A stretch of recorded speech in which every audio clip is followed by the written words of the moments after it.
देखो एग्जाम्पल 23 है हमारा मिसलेनियस का। क्या गिवन है? हमें एक मैट्रिक्स गिवन है ए और प्रूव करना है a⁻n is equals to this. ये प्रूव करना है where f belongs to n, मतलब नेचुरल नंबर। तो नेचुरल नंबर मतलब 1 से पुट करना हम स्टार्ट करेंगे। ओके, तो देखो जैसे हमें जो गिवन है वो हम क्या करेंगे, पहले तो हमें तो ये प्रूव करना है, तो हम पहले लिखते हैं Pn के लिए हमारा if a this then a⁻n is this, मतलब a⁻n ये हमें प्रूव करना है। तो सबसे पहले तो हम a1 n की जगह क्या लेते हैं 1, क्योंकि n belongs to natural number.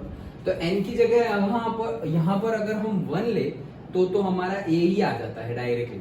Okay, कि cos 1 इंटू थीटा ये रहा। ओके 1, तो 1 इंटू थीटा तो थीटा ही होगा, 1 इंटू थीटा 1 इंटू थीटा, तो ये जो आया वो तो डिट्टो क्या आ गया, a ही आ गया। So P1 is equal to, so a⁻1 का आंसर क्या आएगा दिस। देन अब सपोज यहाँ पर तो नहीं गिवन है, लेकिन मान लो तुमने a⁻2 लिया, a⁻2 मतलब n की जगह हम क्या लिखेंगे 2, तो यहाँ पर लिखेंगे हम cos 2 theta sin 2 theta minus sin 2 theta and cos 2 theta. Done. तो यहाँ पर ऐसे बोल रहे हैं कि therefore the result is true for n is equals to 1। Actually this is related this numerical, और इसमें बहुत सारे न्यूमेरिकल ऐसे थे which is related to one particular chapter, लेकिन प्रिंसिपल ऑफ मैथमेटिकल इंडक्शन वो तुम्हारा निकल गया है। सो अदरवाइज वो बहुत इंपॉर्टेंट टॉपिक था। उसमें क्या करते थे हम कि n इज इक्वल्स टू 1 रखकर देख लेते थे, फिर n इज इक्वल्स टू 1 के लिए अगर प्रूफ है तो वो तो दूसरे, और फिर k के लिए प्रूव करते थे, k बोलो n बोलो कुछ भी वैल्यू पुट करते थे, मतलब से एज्यूम करते थे। उसके लिए भी अगर प्रूव हो जाए तो मतलब क्या कि सबके लिए सही है। पहले एक के लिए लिखते थे, फिर एक जैसी ही दूसरी कोई वैल्यू के लिए लिखते थे, और फिर बोलते थे कि सबके लिए वैलिड है। वो चैप्टर में ऐसी मेथड थी, लेकिन वो निकल गया है तो हम वहां पर वो डिटेल डिस्कशन नहीं कर रहे, लेकिन ये पार्ट उसका है वो मैं बता रहा हूँ। तो पहले 1 के लिए किया और अब k के लिए करते हैं।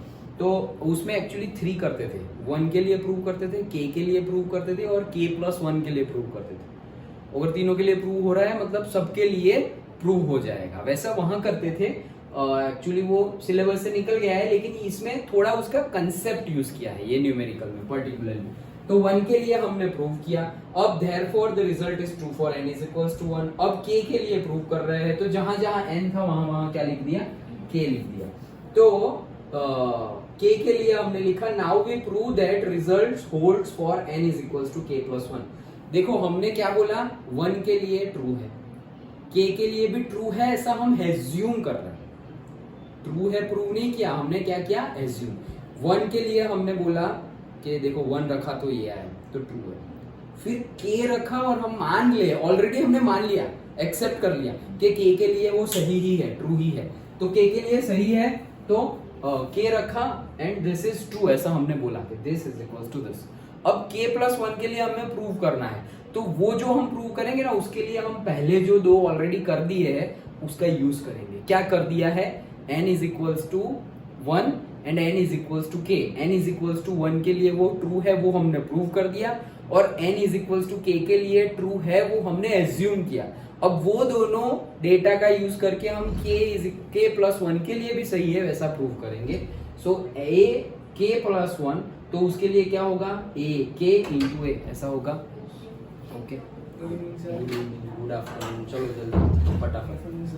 हाँ, सो a k और a1 दोनों के लिए हमने ये लिखा। नाउ a तो हमारे पास ऑलरेडी है और a k क्या होगा, तो a k भी हमारे पास ऑलरेडी है, दोनों का मल्टीप्लिकेशन करेंगे तो हमारा ये आंसर आएगा। अब हमें ट्रिग्नोमेट्री के फंक्शंस पता होने चाहिए, तो ये क्या है, थीटा प्लस के थीटा का फॉर्मूला है, ये थीटा प्लस के थीटा का फॉर्मूला है, ये थीटा प्लस के थीटा एंड थीटा प्लस के थीटा सारे फॉर्मूला ही है। तो फॉर्मूला है तो हमने सारे फॉर्मूला लिख दिए। अब इनमें से भी अगर थीटा कॉमन निकाला तो k+1 आ रहा है, k+1 k+1 k+1। Okay, theta अंदर में हाँ यस। सो उनमें से भी अगर थीटा कॉमन निकाला तो ये आया। अब therefore the result is true for k+1। क्यों ट्रू आ गया, क्योंकि यहाँ पर देखो हमने यहाँ पे k1 रखा तो 1 रखा तो सही आया, k रखा तो भी सही आया। तो k प्लस वन के लिए यहाँ k की जगह क्या रख देंगे, k प्लस वन, तो k plus one theta, k plus one theta. अभी ये ट्रू हमने मान नहीं लिया, लेकिन प्रूव हो गया क्या कि a raise to k plus one करेंगे तो ऐसा आएगा और लास्ट में क्या आएगा, k प्लस वन थीटा, इसके जैसा ही आया। हमने तो ये साइड का लिया था LHS, लेकिन RHS प्रूव हो गया, मतलब के वन के लिए तो सही प्रूव किया, k के लिए सही हमने एज्यूम किया, और k प्लस वन के लिए हमने अगेन प्रूव किया। ये सीक्वेंस है क्या, वन के लिए प्रूव किया, k के लिए एज्यूम किया, और k प्लस वन के लिए अगेन प्रूव किया, वो दो डेटा का यूज करके। So therefore the result is true for n is equals to k plus one.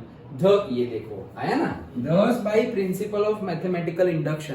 तो ये पर्टिकुलर चैप्टर था पूरा का पूरा जो निकल गया है तुम्हारा, okay, principal of mathematical induction, उसमें ये मेथड करते थे। तो ये एक पूरा मेथड है, उसके हिसाब से n की जगह तुम कुछ भी रखो, वन के लिए तो हमने प्रूव कर दिया, k के लिए हमने एज्यूम किया, k प्लस वन के लिए भी हमने प्रूव किया, तो n की जगह तुम कुछ भी लिखो, LHS is equals to RHS हो जाएगा, होल्ड्स गुड और holds true for all natural numbers.